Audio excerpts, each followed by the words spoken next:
Hi everyone, welcome back to video lecture series on EK RA microcontroller. In this project, I will demonstrate how to use the Event Link Controller in EK RA microcontrollers.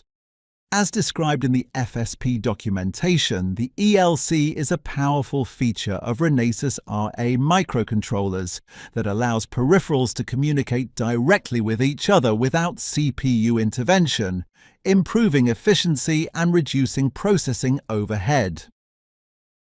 As you can observe in this document, the Event Link Controller acts like a hardware connection system that links different modules such as software events, timers, ADCs, and other peripherals, allowing them to trigger each other automatically. Normally, the CPU must handle each event using interrupts or polling, which adds delay and increases processing load. However, with the ELC, an external event or a timer overflow can directly trigger an ADC conversion without CPU intervention.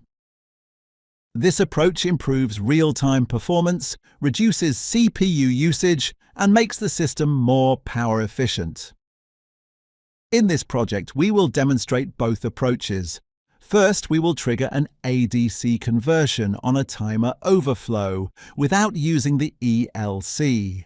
After that, we will use the ELC to start the ADC conversion automatically when the timer overflow occurs. Open E² Studio, then create a new project by clicking on the File icon, then select New, then select EK C++ project, then select EK RA project. A new dialog box will appear. You can give a name to your project here. After naming your project, click on the Next button.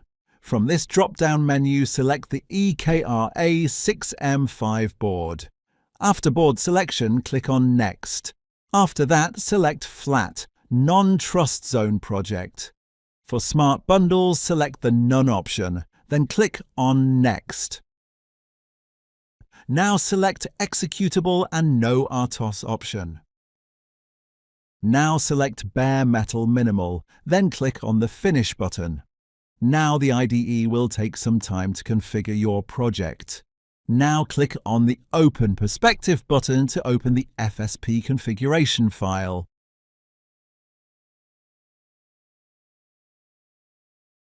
In FSP configuration file, click on Stack tab, then click on New Stack. Then, under Timer, select the GPT timer stack. Click on the timer stack and open its properties. Under the General tab, you can configure the timer mode, channel, and period. For this project, I will use the default settings. Next, expand the Interrupts tab and define the callback function for the timer stack. Also, set the timer overflow interrupt priority. After this, no further changes are required with the timer stack. Now click on New Stack again. Under Analog, select the ADC stack. Click on the ADC stack and open its properties. Expand the Input tab, then expand Channel Scan Mask and select the temperature sensor. Next, scroll down and expand the Interrupts tab. Define the callback function for the ADC stack and set the scan end interrupt priority. No additional changes are required. After that, click on Generate Project Content. Expand the src folder and open the hallentry.c file. In the hallentry function, first I will define an FSP error variable.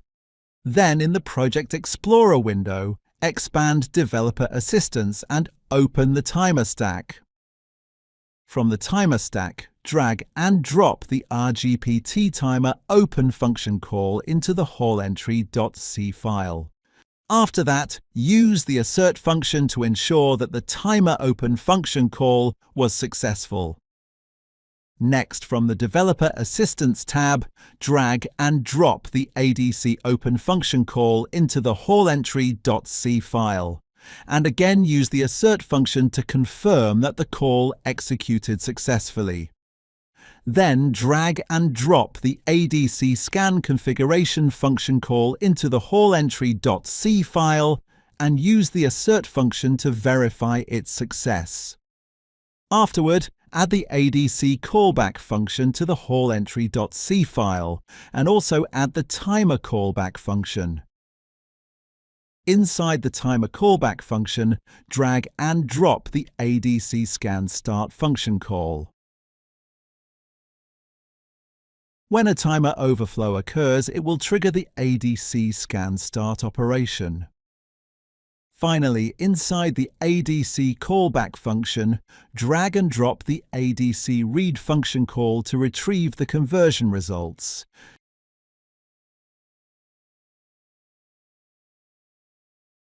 We can define a uint16 variable to store the ADC conversion result.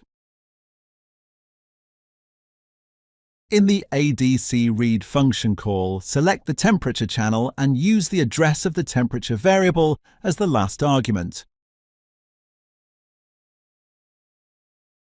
Additionally, use the FSP parameter not used function to suppress warnings related to unused parameters. After configuring both stacks in the hallentry function, drag and drop the GPT timer start function call, and then use the assert function to ensure that the timer start call was successful. Next, define an empty while one loop to keep the CPU busy. Once the coding is complete, click on your project name and select the hammer icon to build the project.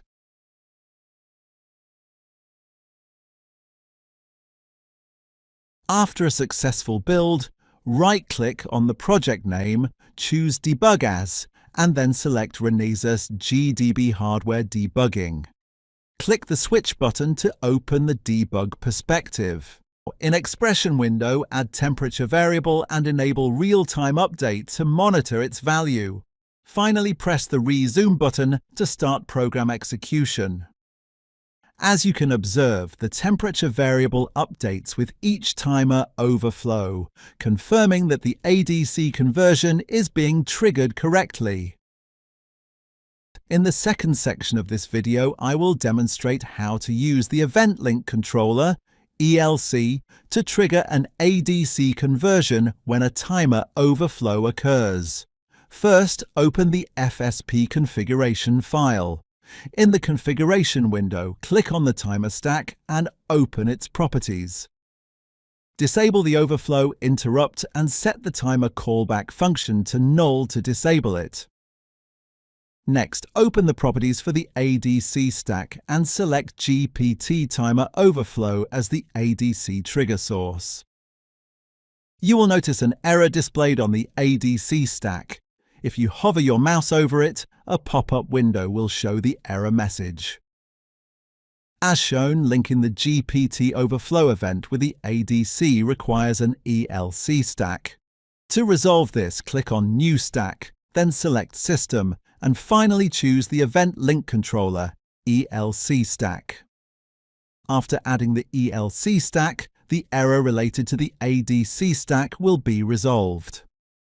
No further changes are required in the FSP configuration file. Click on Generate Project Content, and once the content generation is complete, open the hallentry.c file. Now we can remove the timer callback function. Press Ctrl+// to perform a multi-line comment.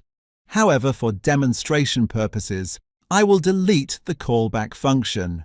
Next, open the Developer Assistance menu and drag and drop the ELC Open function call into the hallentry.c file. After that, use the assert function to ensure that the ELC Open call was successful. Once the ELC is opened, add the ELC Enable function call from the Developer Assistance menu. Again, use the assert function to verify that the enable function executed successfully.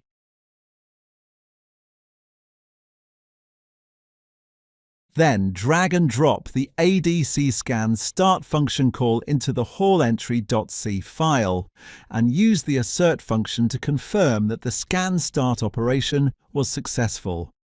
With these steps, the coding part of the project is now finished.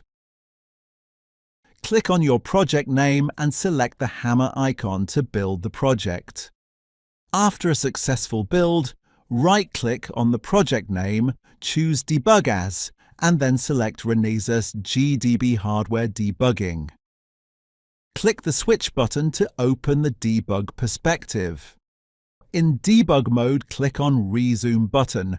This will reset the temperature value. Now again, click on Rezoom button. As we can observe in the expression window, temperature value is updating after each timer overflow. However, although we have disabled the timer overflow interrupt, but the Event Link Controller is triggering the ADC conversion without CPU intervention.